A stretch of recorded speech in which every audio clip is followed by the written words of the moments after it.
analysis, expert discussions on trending stories in politics, business, socio-economy, sports, and documentaries. So catch all the updates on the happenings around the globe. Stay focused on the fact today, only on ATN.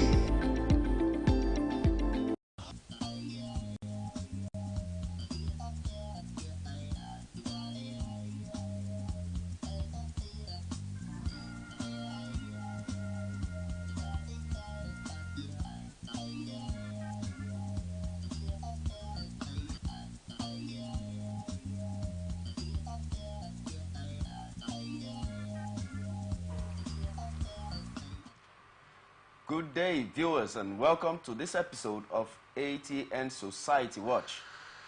This is a program where we ventilate societal issues, give them aggregate attention with a view to prefer solutions that will benefit you.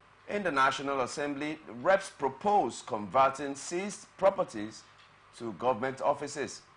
And in the health sector, NGO campaigns against smoking and cites high fatalities. We'll go for a short break, and when we I got the last minute instruction where you give me yesterday. Now in the cause more delay. Which instruction? Maybe now you say make I change the meter, make you no read again. Which time I make you change meter? Oh, Kasali, why you do like all day like this now? Eh? You don't get sense. You don't read the text message. Nobody I want send them to. Like Kasali, my electrician, make it come house, call me do my meter so that you don't go to read again. You the electrician? Your electrician? Yes, now. So you call Kasali electrician, make it come help you adjust your meter, make it for no read again, Abi. So you said you want young people where be say they no want they pay NEPA bill again, Abi. Oga, you know good now. You don't use you know they behave like tea, all these stiff people. Oh, what you change for your motor? What you change for? Two lights. Repair gauge. Speedometer. For what are you?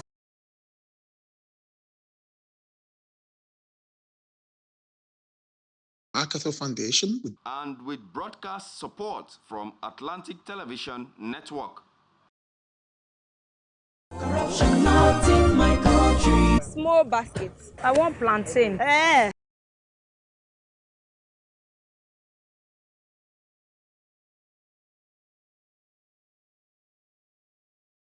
I dey sell am plantain, I go come put am for chemical because I want to make a ripe go. That's why I talk and now. Glad to have you back on ATN Society Watch. And his name is Minabo Dagogo Lawson. Society Watch, sir. It's always my pleasure being here. Thank you very much for having me. You're welcome, sir. Thank you. Okay, let's head straight to the first story for discussions. Residents of Umunakano, Owerri in Imo State's Iheme Mbano local government area protested against Governor Hope Uzodimma's plan to relocate the state polytechnic from their area to Omuma. They urged the governor to keep the campus in Umunakano in Owerri and make Omuma the main campus instead. Protesters, including students and community members, argued that the real Suji highlighted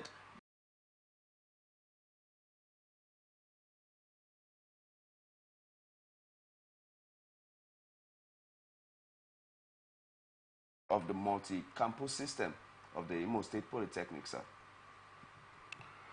Well, one cannot really tell his motive for banning multi-campus system, because if there is anything I am aware of is the fact that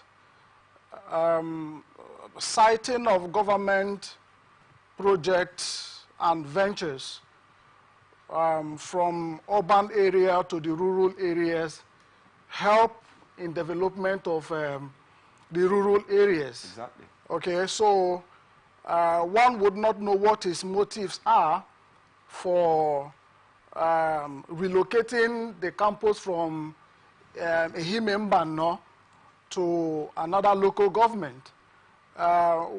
We must understand that siting of that institution, that polytechnic in Ehime Mbano, has brought development in that area. I mean, people have invested in houses and others, and then, you know, so maybe we will wait to see what his motives are, because from what we gathered, he's relocating it to his own local government area. Foul play. Do you agree with that? Yes, I agree with you. I agree with you, and that is one thing with government policies in our country. Government policies must ensure to benefit of whose ass is God, okay? Yeah. Government policies, I mean, this is democracy, and people all over the state should be able to feel the impact of democracy. Exactly. And talking that has already surrounded the campus, mostly in Mbano. I mean, there are people that would have built hostel accommodations, off-campus hostels.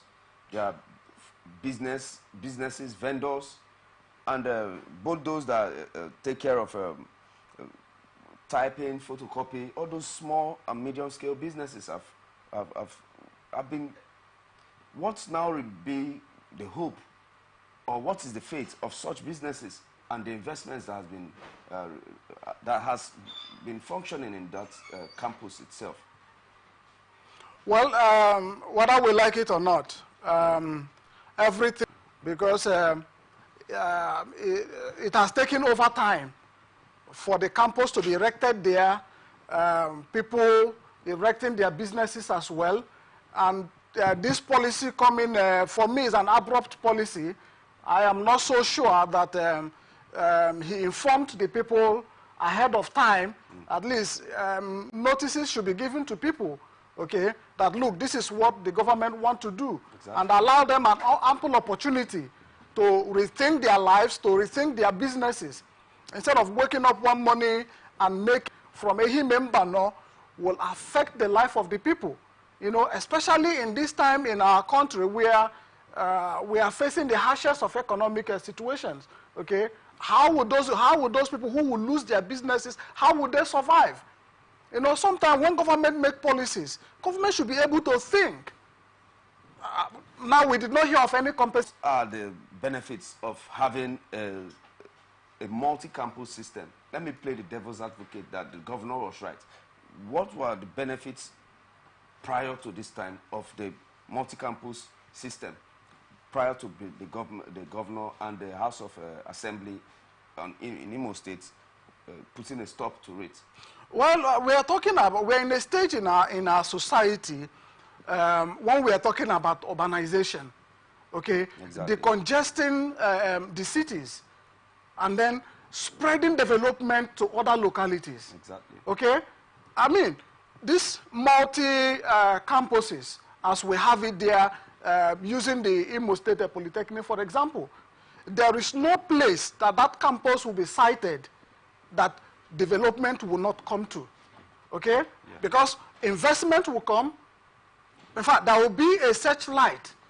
There will be influx of people in that locality. Exactly. Okay? And then Imo State being the capital, Owerri being the capital of Imo State, will be decongested. Exactly. And then development will spread to other parts of Imo State. Exactly. And I know that ASUP, Association of Staff of University of Polytechnic Staff, ASUP, has commended the governor for the step he took towards banning the multi-campus system, citing that there was low enrollment of students and that the economic and revenue drive was not really very as strong as it ought to be. That is why they are supporting a single campus system. Do you agree with their position? Well, when are we making room? The campus at Mbano being converted to a polytechnic. It was a skill acquisition center. Should we believe that it is going back to that status quo? Or what will be the fate of such structures in Mbano presently, sir? Well, we will just have to wait and see what the government is looking at. Because I will, as I'm talking to you, I'm beginning to wonder, I am thinking, what other business can be accommodated in that campus that will give that locality the face it has. We are going to proceed to our next question. The story for the next topic is concerning Lagos State. The Lagos State Commissioner for Health, Professor Akin Abayomi, has stated that Lagos aims to provide high-quality medical services to attract both local and international patients, boosting the local economy and establishing the state as a medical hub. At the ministerial briefing, he highlighted efforts to make healthcare accessible regardless of economic status. The state is enhancing care across all healthcare levels through governance improvements. Notably, Lagos is moving towards mandatory health insurance for all residents, with all subsidies for low-income households. Additionally, partnerships with global healthcare institutions are being pursued to enhance medical expertise and technology. So, sir, we are having a situation where there's an upsurge, there's a revamping of the medical sector in Lagos, but also in Africa, attracting international patients. Right now, the people that will bear the brunt of it, I believe, are the less privileged, the poor. In that right now, they cannot even access, the less privileged and the poor that cannot access such healthcare services, even if those from outside the country can come and access it. What is the hope of the common man in Lagos State with the onset of this development, sir? Well, it will be most unfortunate to see that the medical field, the medical industry is being revamped in Lagos State, majorly for if the international community is the focus, then the aim will be defeated. At least you should first of all take care of the masses in Lagos State. Before you talk about, yes, we want to stop, I mean, in this studio, we've talked about medical tourism and our medical doctors, medical practitioners leaving the country, okay? So if the health sector in Lagos State is receiving the attention it requires, okay, it is commendable. However, we cannot deprive our masses. You cannot deprive the indigent in Lagos State their medical attention. No. Charity begins at home. Okay? Let medical be accessible to all and sundry. And then even if we are talking about attracting the international community, it is beautiful. Okay? After all, our medical doctors are seeking greener pastures elsewhere. Exactly. So we will also be happy to have other people come to invest in Nigeria, come to work in Nigeria. But charity must begin at home. Definitely, definitely. I like that point you made there. Charity has to begin at home. And how possible? I know that it's a good move, economically wise, centering us as a medical hub in Nigeria for the rest of not just Africa, but also the world, and showcasing our medical expertise as much as we can. Do you suggest that this should be replicated in other states of the country, sir? Well, of course. Of course, it will be one of the best things that will happen to us in this country. Okay? If the federating units, the 36 states and the Federal Capital Territory, if we will be able to grow our health institution to attract foreigners, foreign investment, foreigners coming into this country, into the various parts of the states in this country to come and seek medical attention. I mean, today we are talking about the exchange rate and all that, okay? These are the sort of things that will help, you know, balance this foreign exchange that we are suffering. So if the other states in the country can emulate it and then, you know what, develop the health sector, so that even the politicians that are running university per se, to be able to train manpower and also to serve as a teaching hospital per se, as in to go deeper into medical practice and research. Without that, how are they going to succeed? I've made Lagos State a medical hub, even to the attraction of foreigners. It then means that there is something in the offing, okay? We are still in the throes of minimum wage issues.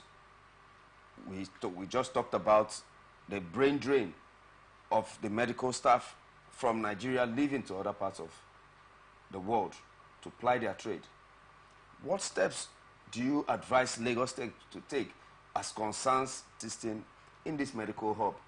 Is it going to be the same story as usual, or is Lagos going to set a better pace to be able to make sure that the staff and the welfare of the staff are taking?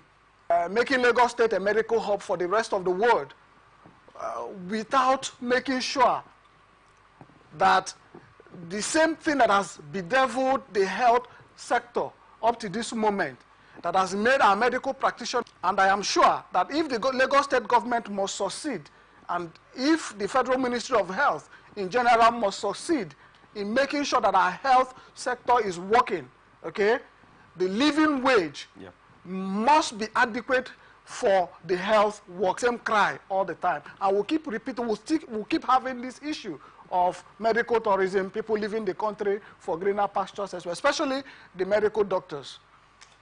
Now, they've made a statement concerning mandatory health insurance for all Lagosians. Is that tenable? Is that obtainable? Can they go ahead with it? Is it feasible in Nigeria? Well, the thing is, whether we like it or not, government is a proud institution. It's all about political will. If the political will is there is nothing government cannot achieve. Exactly. Okay? Yeah. If they say they want a health insurance for all Lagosians, it is possible. The resources are there. Okay? It's achievable. It's achievable. Yes. Okay, then as pertains infrastructure in Lagos to be able to sustain Lagos State, the cry has always been there, and I am sure that government after government has been making efforts to see that there is less traffic on the road, and then people can get to wherever they are going to in real time. And I am sure that the government of Sanwo-Olu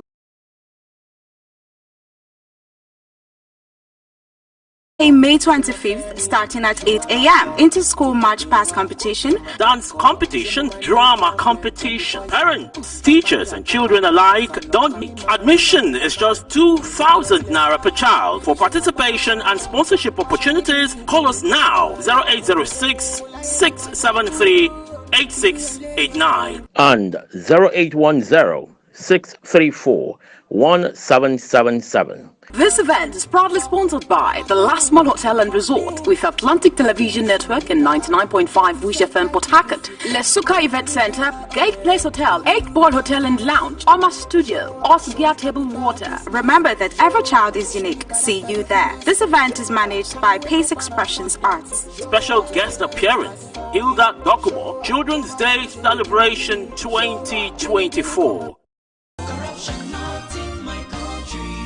Kasali, I hope my car don't ready. I get interview in 30 minutes. Okay, you don't ready. I just the last minute instruction where you give me yesterday. Now in the cause more delay. Which instruction? Shebi now you say make I change the meter, make you no read again. Which time I make you change meter? Oh, Kasali, why you do like this now? You don't get sense. You don't read the text message. Nobody I want send them to. Make it come house, call me, do my meter so that you don't go. Read again. You're an electrician. You're electrician. Yes, now. So you call Kasali electrician, make it come help you adjust your meter, make it for no read again, Abi. So you said you want join people where be say they no want they pay NEPA bill again, Abi. You know they behave like all these stiff people. Oh, what you change from your motor? What you change from? Two lights. Fuel gauge. Speedometer. For what now? You for come over home my motor. I better identify for me. Okay. Now don't do something we corrupt. And something come backfire. Now go come they find how to dodge them. What you talk? They greet you. Corruption not in my This country. message is brought to you by the Akinfade Foundation, the Marketer Foundation, and with broadcast support from Atlantic Television Network. Corruption not in my country. What you want to buy? Potato. Small baskets. I want plantain. But why your plantain can't hard like this? Madam, now the outside hard. Inside there, it is very soft. Madam, wallahi make her no buy am. Make her show you something. What? What in be this one? Madam, this one now the chemical what they put on for the plantain make her ripe up. For the foundation, the Marketer Foundation. And with it's glad to have you back on ATN Society Watch. And we have our guest here. He has been giving us his own 2 cents, his own opinions on issues bordering on the breaking news in Nigeria today. He's by the name of Minabo Dagogo Lawson, an educationist. And I am still your host, Raymond Ken Mbata.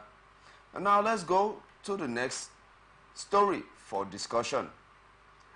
The House of Representatives urged the federal government to renovate and convert abandoned and forfeited properties, both local and abroad, for public use. The resolution followed a motion by Iyawe Esosa, representing Oredo Federal Constituency of Edo State. Esosa argued that many government agencies rent office spaces despite the availability of unused government properties, and he highlighted that asset recovery facilitated by the Proceeds of Crime Recovery and Management Act could combat corruption effectively.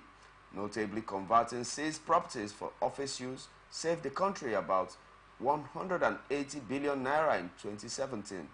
The motion has been referred to the Committee on Public Assets for further action. And going straight into the matters for discussion today, being that there has been rented spaces used by government agencies, and there are buildings that has been seized, maybe via the courts, via forfeiture, and otherwise. What has been the status quo before the member of the House brought this up? What has been the status quo of? The thing is, the EFCC and the government over time does not make some of these assets, properties that are recovered public.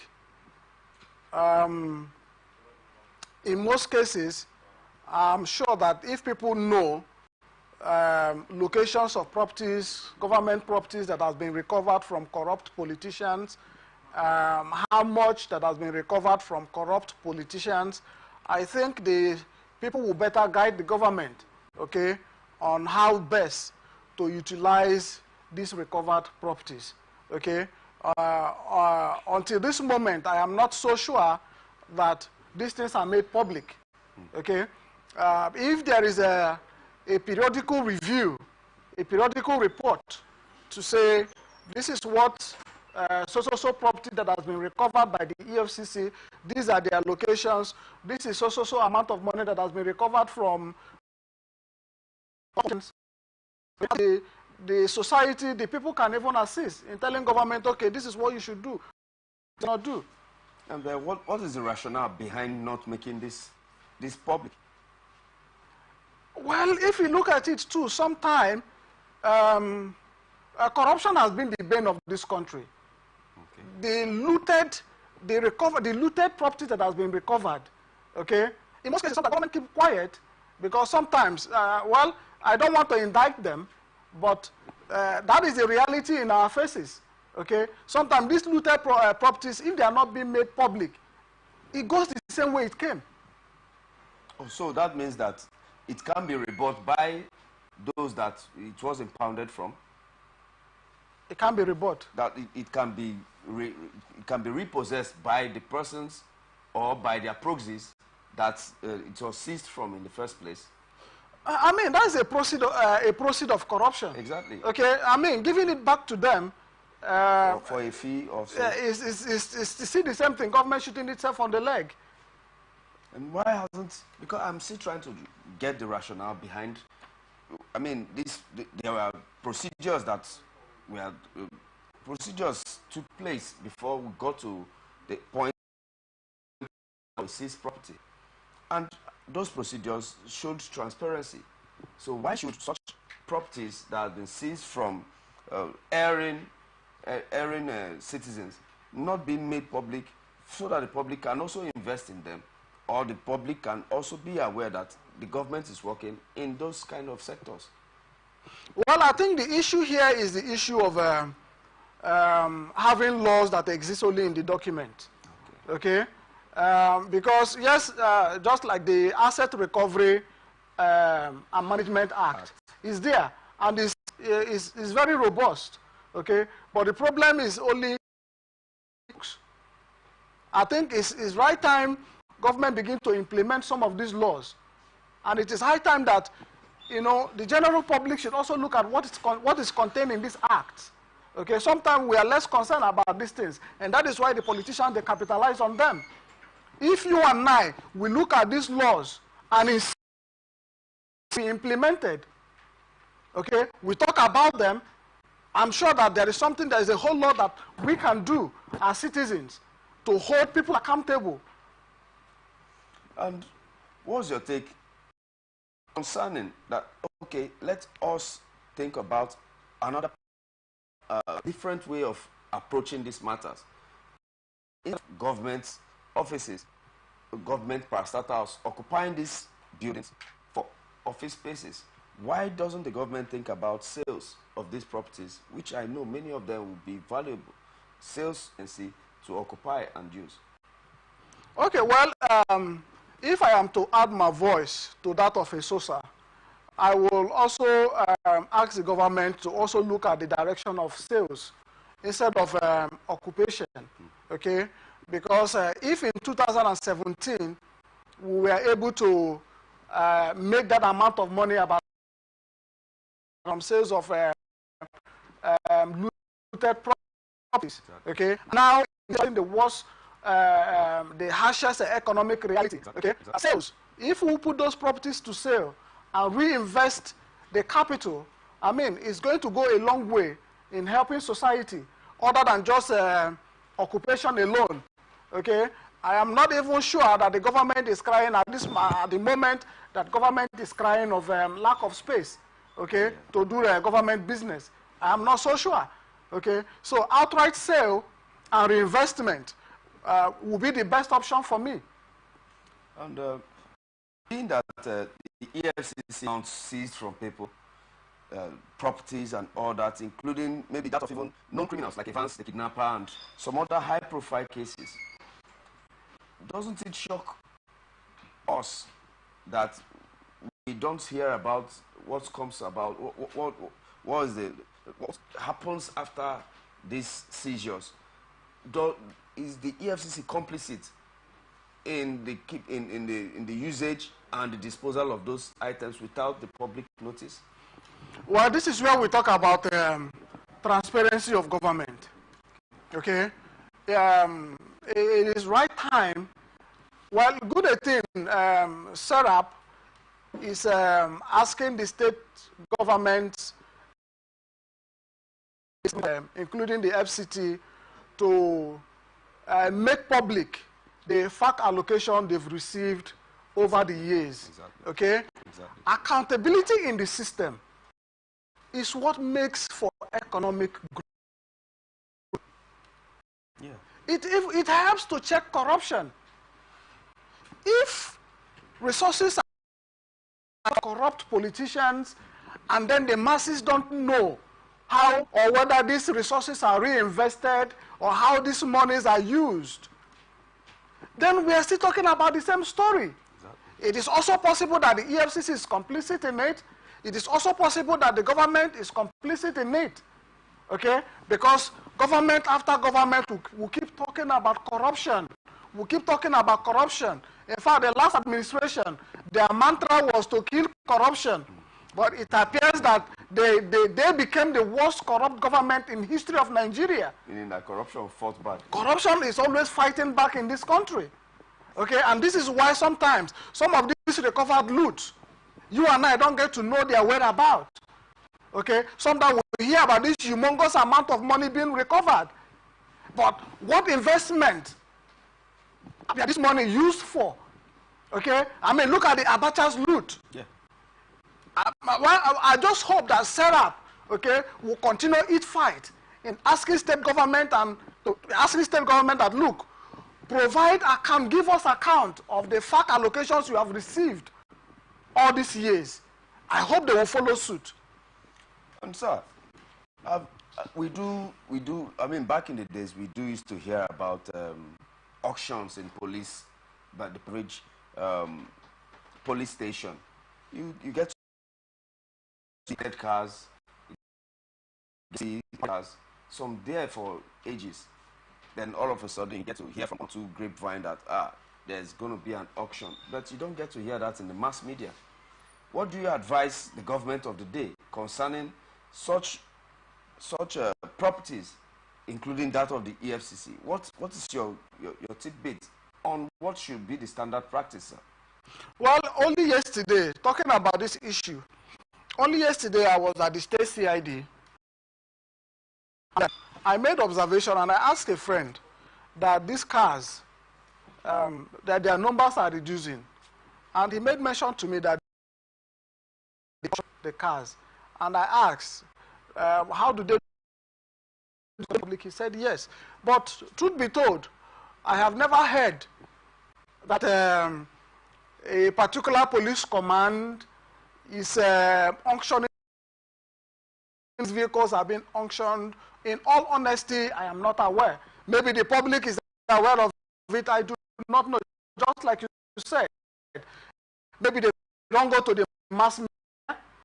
Okay, but I think the ideal thing should have been go to the mass media, make it public.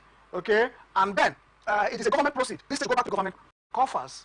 Definitely. And being that the reps member is proffering that government offices, that government, some government parastatals, ministries, departments, and agencies have been paying rent for their offices. Doesn't it sound absurd that government agencies up till today are still paying rent for their offices, sir? Well, that is the seriousness we face in the government business. Okay? That is the seriousness we face. No matter how we look at it, I should think that ministries, parastatals, and agencies should have enough space to do government business. Okay? And where that is not the case, government should be able to erect structures. In fact, government should be erecting structures to even make money for themselves. Okay? Exactly. It's only in this nation nowadays, we no longer see government building houses, okay, giving out, building transportation companies. These are the ways that government makes money for itself, for herself. Unfortunately, we no longer see these things. Now, okay, now look at that of a River State. In the last administration, Rivers Transport Company was killed. Okay? Yeah. Now, how does government make money again when the one that was generating revenue for them is killed? Houses for rentage and all that. It's absurd to even hear that government is struggling to rent properties to conduct government business. Why government should even be erecting structures for businesses to even collect from them and pay them rentages? Should it be that because government is not a very good businessman, that they have decided that, oh, let us not go into construction building along a bar road? It was rented all the while before NDDC now built their own. Getting finance to fund project, okay? But look at our project, our budget is highly dependent on oil. Yeah. Okay? Mono economy. And now, yeah, mono economy. And now today, the prices of oil is not stable. And then it's making the economy to fluctuate. Next topic for discussion. This is a very, very dicey topic because I do know that the tobacco lobby is a multi-billion-dollar, if not trillion-dollar lobby. But tobacco has killed 80 million people worldwide. And tobacco is still sold on our streets. And tobacco is not yet banned. How could such product that has taken so much life still be accepted in general, despite the damage and carnage it causes, sir? Well, while preparing to come for this program this morning, I saw on the social media pictures of well, the federal government is banning ritual killing, money ritual. The younger ones are not learning. Okay? I made a post this morning even asking parents and teachers, please, look at what these children are doing. Look at what our younger ones are doing. Exactly. People they are dying in their numbers. And yet on a daily basis, you see them smoking this thing. It's not just tobacco. Drug and alcohol abuse is on the high increase. Exactly, sir. Okay? Yes, they say it's for escapism, as we have it in literature. But whether you, okay, the government and our citizens, it's time we begin to be true to ourselves. If you say that this is a government policy, follow it to its logical conclusion. If you have banned a particular substance that is harmful to members of the society, set up task force, okay, and make sure that these things are completely eradicated in the society. You are going behind to go and collect money from the tobacco company and then allow the production and the importation and the growth of it in the system. You don't want alcohol to be, you don't want people to consume alcohol in sachet. You banned it and then in your society they are still existing and then you are not doing anything about it. Okay? In fact, the one that annoys me is even the motor parks. We are talking about accidents on our roads. Okay, but if you go to the motor parks, is this sachet alcohol here? Our drivers consume them, okay, without qualms. In fact, it's like a ritual. Before a driver will enter the vehicle, you must sip it. For them, they say, I want my eyes to be clear. Something that is intoxicating you, that while you are on the steering, anything can happen because you're no longer yourself. Okay, so government should be holistic about some of their policies. This is what we are saying.